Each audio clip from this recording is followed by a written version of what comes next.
silakan. Assalamualaikum warahmatullahi wabarakatuh. Halo semuanya, jadi kami dari kelompok 1 ingin mempresentasikan tugas kami yang berjudul Integrasi ERP untuk pengendalian bahan baku dan produksi di perusahaan Bumbu Maklun. Anggota kelompok 1 sendiri terdiri dari Farid Zukron, Najla Jihad, Mas Anugrah, dan saya sendiri Zakira Satya, dan Farel Monarfa. Jadi perusahaan Bumbu ini sering kali menghadapi permasalahan dalam pengendalian bahan baku. Contohnya ada pelambatan pembelian, kekurangan stok, dan bahan baku juga bisa berlebih. Dan penyebab dari ini adalah dapat menyebabkan inefisiensi produksi dan kerugian finansial. Untuk urgensi dari proyek ini adalah pertama untuk memastikan real-time monitoring dari bisnis makro yang mampu memonitor stok bahan baku secara real-time agar dapat merespon kebutuhan produksi dengan cepat. Kemudian ada efisiensi operasional yang melakukan perencanaan pembelian dan pengelolaan bahan baku yang terpusat dan dapat mengurangi risiko kekurangan atau kelebihan stok.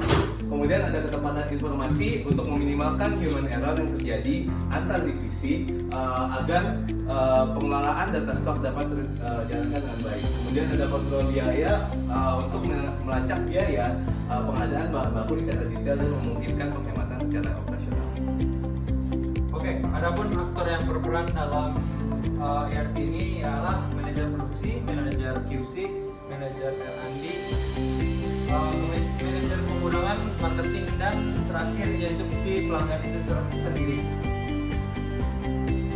Oke, untuk user requirement itu seperti yang bisa dilihat ada manajemen formulir R&D-nya, pembukaan sampel, pengiriman ke QC, manajemen hasil QC, produksi massal, sama manajemen si pengiriman penggunaan produk.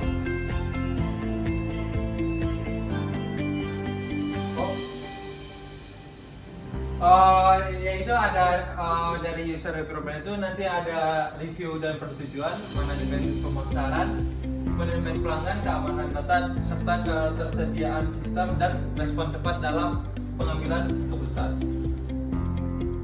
Antar muka yang digunakan, skalabilitas integrasi dengan sistem yang baik juga. Untuk functional requirement-nya, yang pertama ada manajemen data bahan baku, lalu ada pengelolaan supplier, perencanaan pembelian bahan baku, lalu ada pengendalian inventory, lacak produksi, dan pelaporan analitik. Untuk non-functional-nya ada real-time processing, lalu scalability, security, integrity, dan usability, dan terakhir ada performance. Dan yang ketujuh ada compliance, dan yang kedelapan ada backup and recovery.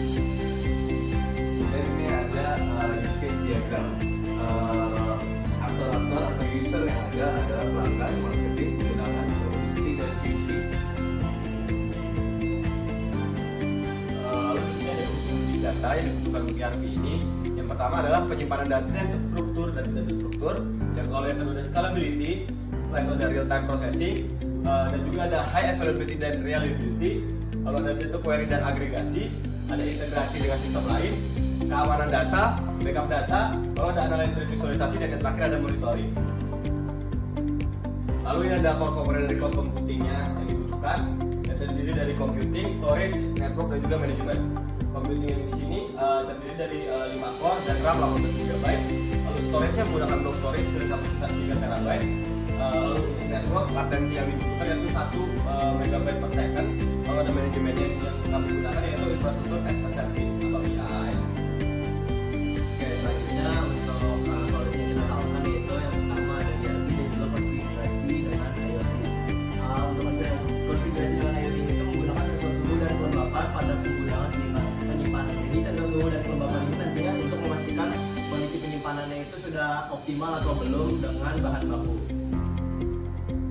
Oke, kemudian untuk ERP sendiri kita menggunakan modul inventory yang digunakan sebagai pencatatan inventory, kemudian untuk pengecekan stok juga, lalu untuk menjaga stok itu tidak kelebihan ataupun kekurangan.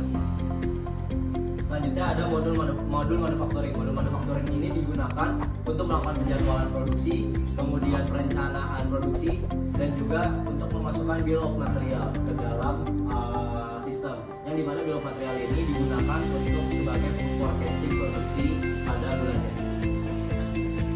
selanjutnya masuk ke dalam dashboard. Modul dashboard ini digunakan sebagai pelaporan kepada para manajer untuk melihat bagaimana performa dari stoknya, apakah stoknya itu masih ada atau tidak. Kemudian bisa dilihat juga performa penjualan gitu untuk orang marketing, dan juga bisa dilihat laporan keuangannya itu untuk divisi accounting.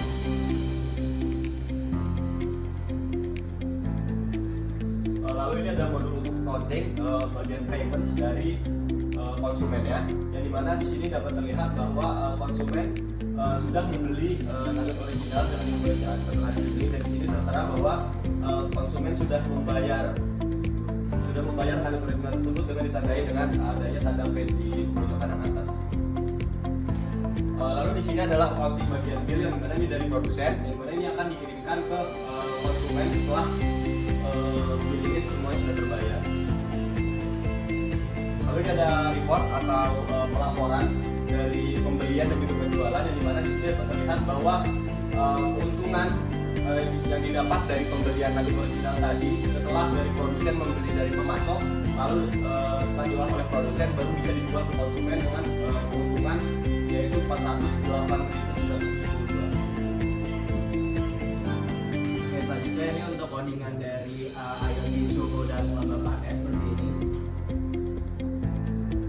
Dan ini digunakan, codingan ini digunakan untuk menampilkan hasil dari IoT suhu dan kelembapan. Nanti akan tampilannya seperti di slide.